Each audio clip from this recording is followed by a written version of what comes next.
Good morning from Panhandle Outdoors with Winston Chester. Panhandle Outdoors, your source for fishing, hunting, and information for folks who enjoy the great outdoors. Now sit back, relax. It's Panhandle Outdoors. Good morning, folks. Welcome to Panhandle Outdoors and Winston Chester. Glad to hear on Wednesday morning. It's a hump day, so we're all looking forward to it. But folks, there's a 100% chance of rain is coming in, and I mentioned this yesterday on the weather. For 7 days, I look ahead on the forecast just in general to see, but from day one, 7 days ago, they were looking at a 100% chance of rain on Wednesday. So here it is. They've nailed this one. So high today is going to be 58 and low 42. It'll be damp and cool. It's typical February weather. We get more rain in February than any other month of the year. The water temperature, guess what it is? It's 58 also. All right, so let's take a look at our river readings. And the Apalachicola at Bluntstown, it's been in good shape, and I'm getting some good reports from the river, folks. I'm telling you, even through this weather and all, wind and all doesn't bother them on the river like it does us on the bay. So it's been some good fishing down there, and that's going to be pretty slow today. But it's reading a 8.2 and pretty well level out. The Choctawhatchee at Caryville is on the rise, and it's going to keep rising. This big rain we're getting now is 5.9 this morning, and for the weekend it's going to get on up there to about 8 foot. It'll be rising. The tide chart brought to us by Kent Forest Lawn Funeral Home and Cemetery. Looking on the calendar, today is February the 25th. Getting in some pretty good tides. We have a low tide at 12:35 this morning and a high tide at 2:18 this afternoon. And they're going to start dropping out. So you got a good situation where you can, if you were fishing today, you can dream about it. But if you were, it'll be coming in the morning, going out in the afternoon. A pretty good tide there. Marine's going to be, marine forecast is at the east at about 10 to 20. All right? That takes care of our weather. We'll come back with our special guest.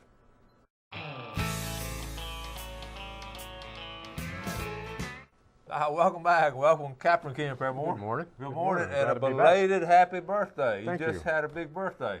I did. It was a fun Sunday. Yeah, your wife Deb put the nicest little She did. On Facebook She's with all awesome. the pictures and all that with your kids and grandkids and all. Yep. Really nice. She's that's the 4th year in a row she's done one of those kind of tributes. It's kind of a slideshow. She puts the music, and she finds some of her favorite songs or songs that fit, you know, the theme. And I was surprised. I didn't know she was doing it. She does it when I'm not around. Well, I took time to go through it. It really was good. I tell her cool. I really enjoyed it. Yeah, I will. And you've had a good year on the big bucks. It's about wore me out. Well, look, I saw you first when I put it on the air, and then I saw another one. I said, well, that looks like the first one. Then I saw the other one the other day. I said, well, maybe it's the same one. But look, this one right here, this your third one? Yeah, I managed one last Friday. Probably going to end it up for me. Seemed like where I'm at up there, the rut seems to have been about a month. My son got one Martin Luther King Day, which was the 20th. I remember that. And this buck here was still in rut. So they were either in and out or the weather, but his neck was swollen and he'd been fighting. Obviously, he was scarred up and had one side broken, but yeah, I was fortunate, and I went a lot. You know, I go about as hard after them as I do those turkeys in the spring. That's good. So it's been fun.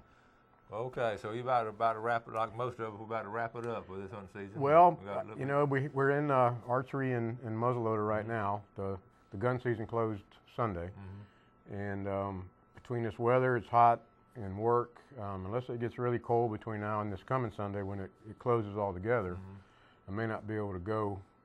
And now if I go, he's going to have to be an exceptional, Anyway, I just 2 to 3 a year for me to get us through the year and get sausage made and take care of friends and some family is about all I'm interested in, you know. But unless a monster comes out between now and then, or I get to go, I'm probably done. So it was fun. It was a fun year, but as you know, the weather, the wind blew. It was amazing. We had, but that deer last Friday was one of those coldest mornings we've had, and that's what I tell people: if you can go, the colder the better. And that Thursday was even worse because the wind was blowing about 20, and I led a pretty good 6-point walk that day. But Friday I decided this might be the end of it because it was going to warm up for the weekend, and I didn't know if I'd get to go. So anyway, well, congratulations. I'm blessed. You had a good year and all. Thank you. So I guess We got snapper and turkey to talk about. Which one do you want to tackle first? Well, we're talking about hunting. I guess we could do turkeys, Okay. and then we'll do snapper next segment, maybe. All right. Just want to remind everybody, the youth turkey season opens the weekend prior to the general turkey season for everyone else, which is March 14th and 15th. So you can take kids 15 and under. I want to remind everybody it's 15 and under, not 16 and under. It's 15 and under. And of course, they have to pull the trigger, and the people who help them or call and participate need to have a license and a turkey stamp. But it gives everyone a chance to get in the woods a little earlier than everyone else. And if you take the youth, it's an opportunity to introduce the youth to spring gobbler hunting, which is awesome. And so the 14th and 15th is our youth season. And then, of course, the 21st through April, I believe 23rd, somewhere in late April, our general spring gobbler season opens and runs through. And this year we have something new. We have a 2-bird bag limit per day. Still only 2 per season. And except for Holmes County. Holmes County is still 1 turkey.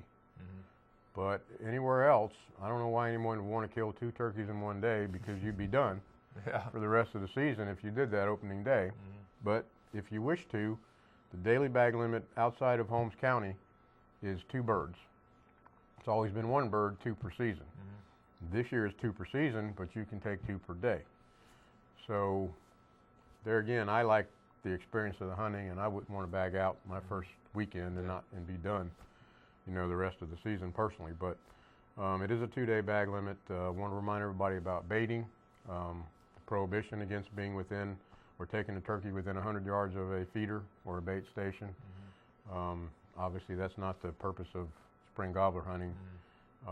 It's the art of the call and try to get them within shotgun range.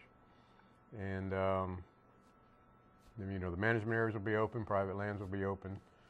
The biggest problem that we have, if it's a problem at all, and it's not a big problem, is the baiting and taking turkeys over bait. Yeah. I was going to say, most turkey hunters are pretty good sportsmen. Right. The ones I've ever experienced. It is. Y'all probably have a slack season, really, with that. We have a few. There's always, in 6 counties of mine, there's somewhere somebody's baiting turkeys. Well, it's like a classroom of 45 18-year-olds. You're going to have a bunch of good kids. We got a couple of squirrels in there somewhere. So let's take this break, and we'll be right back.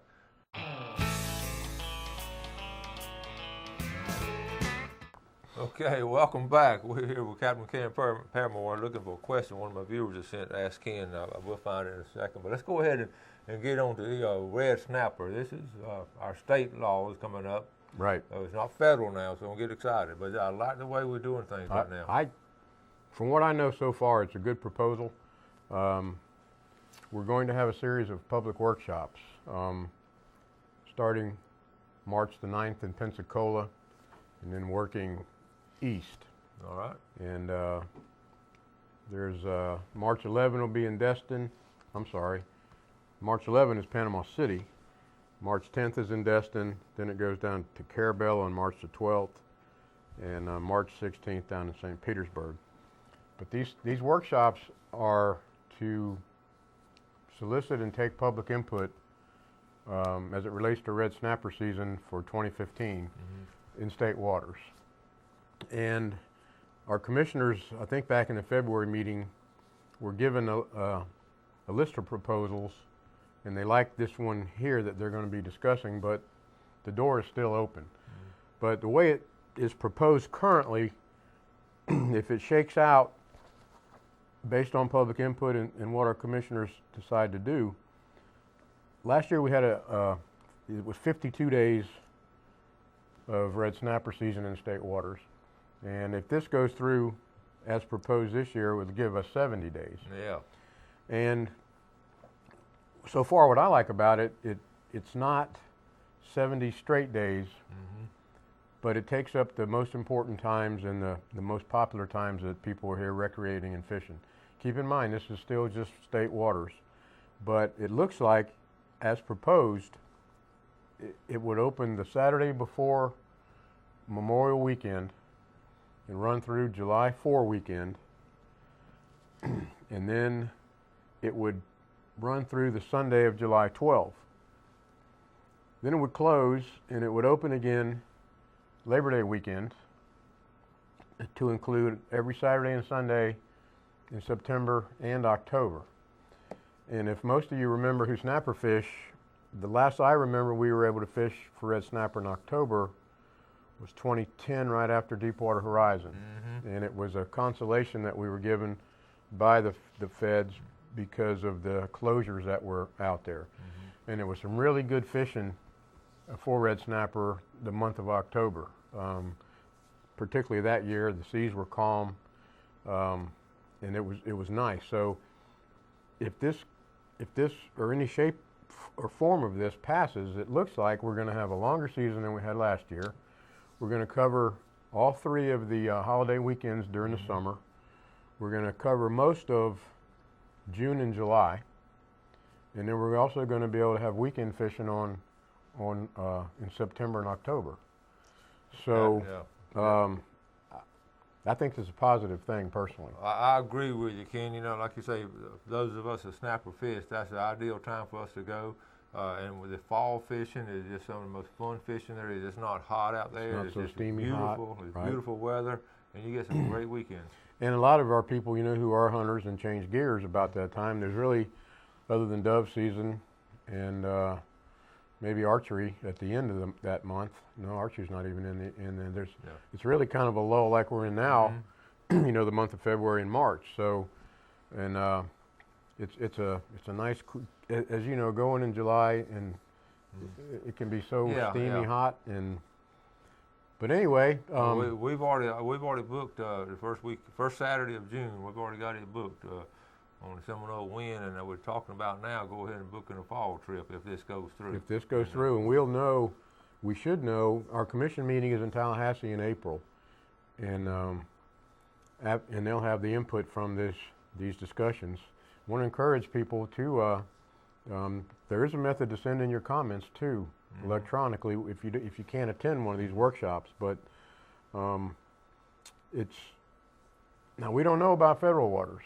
We haven't heard. Well, do you have any idea what's the timeline or anything?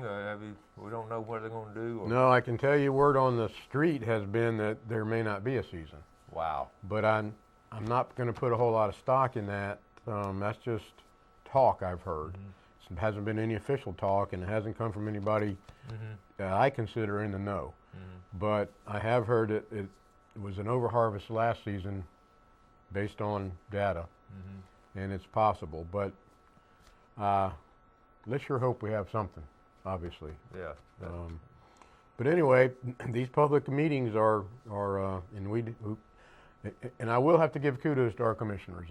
I think that they have bent over backwards to try to help the recreational fishermen in the state of Florida these last few years by trying to squeeze out as many days of red snapper fishing as possible when it's been so unknown out in federal waters. And our state waters go out 9 miles. 9 miles.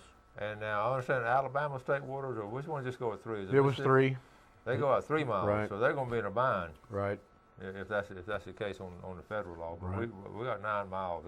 You can catch some snapper within 9 miles. It's going to get hammered. Going to be hammered. Going to get hammered. Everybody's going to go a lot. Yeah, and if we don't have a federal season. It's another plus, though, kind of a stretching these out. You're not packing them all in at the same week or two. We're going to cover it over a period of time, so maybe it'll relieve some pressure. You know, as far as I know, the bag limit will still be 2 fish and 16 inches, and but you can go more sporadic and not have to pack everybody in the first month. You know, so hopefully it'll be worthwhile. Okay, well that sounds good. That sounds good. Let's take our final break, and we'll be right back.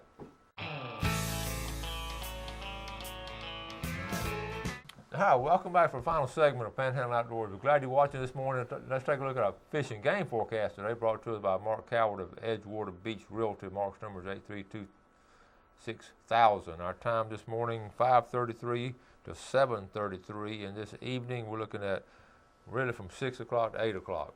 6 o'clock to 8. So that looks good there. So I'm looking for the question. I couldn't find it, but I know what the question was. The question, Ken, one of the viewers sent me an email. crappie fishing, the limit is 25, right? 25. So if you got 2 people on a boat, can one person catch 30 and the other person catch 20, and is a boat limit of 50, or is it an individual limit? That's what he was asking. It's individual. Okay. You know, per day, per person per day. Obviously, if a boat comes to the boat ramp, I don't know who caught 30 and who caught 20. But should for some unforeseen reason we are in a position where we watch someone catch every fish, obviously he needs to stop at 25. Okay. All right, that's a lot. Right. All right. Right. I did forget, well, before we get off saltwater, the triggerfish closure, it was probably a surprise to a lot of people. It was to me, and it's a pretty significant bycatch to a lot of recreational fishermen as far as when they're snapper fishing or indoor grouper fishing. And triggerfish are really good eating, and they're kind of a consolation when you get a few of them to go with your bag. But triggerfish is closed all year. Federal and state waters, we will have no triggerfish harvest until January 1 of 2016. So back to the snapper season, when and if we have our snapper season, triggerfish will be closed in both waters. So I want to remind everybody, and we'll remind everybody as it gets closer, that we have no triggerfish in 2015 because of over harvest and population totals. Yeah. Okay. So, all right, now we got a case of the month. I do have a quick case of the month, and I don't know if you knew or not, but I've been getting word lately of literally hundreds, if not thousands, of puppy redfish at the Deer Point Dam being caught and seen. Catch and release, you know, having fun. The last I heard, they wouldn't touch an artificial, but they were catching them on those shrimp and those blue tubs, you know, frozen shrimp. But they're like 13 to 17, 15 to 17 inches long. So local boys, Carl Hellett and Matt Gore, 2 of my youngsters that are out and beating the bushes and upholding the law, decided to go down there because of the population there and set up on the place the other day, and lo and behold, there's always one. And when they checked his cooler, he managed to have 6 undersized, and which have been 4 over the bag limit of redfish in his cooler. And so, well, the first thing hits me, you're within 200 yards of the regional office of FWC. I mean, that's a good point. That's not real bright.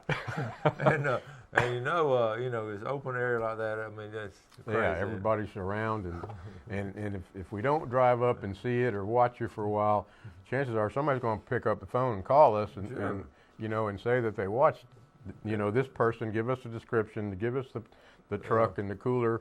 But anyway, this guy had 6 undersized redfish, puppy reds in his cooler, and if we hadn't come along or decided to work it because of the activity, you know, we try to work the activity, he'd have taken those 6 or probably more redfish home. Yeah.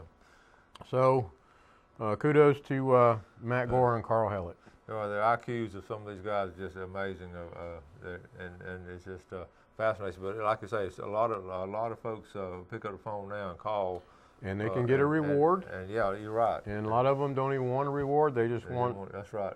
Yeah. people to obey, because well, I've been doing this for 35 years this year, and our people and myself have been dedicated to protecting, you know, the resources of the state of Florida, for everybody to have their fair share and to obey the rules. A lot of times we don't agree with the rules our commission makes, or the feds make for that, but they are what makes our society go, and we're here to uphold it, and we're passionate about what we do. Well, you look at a history of fishing game in all the states, and especially here in Florida since we live here, and you look at the abuse of the, when we didn't have the laws about the early years, people don't realize that there was a time we had hardly any deer in the state of Florida.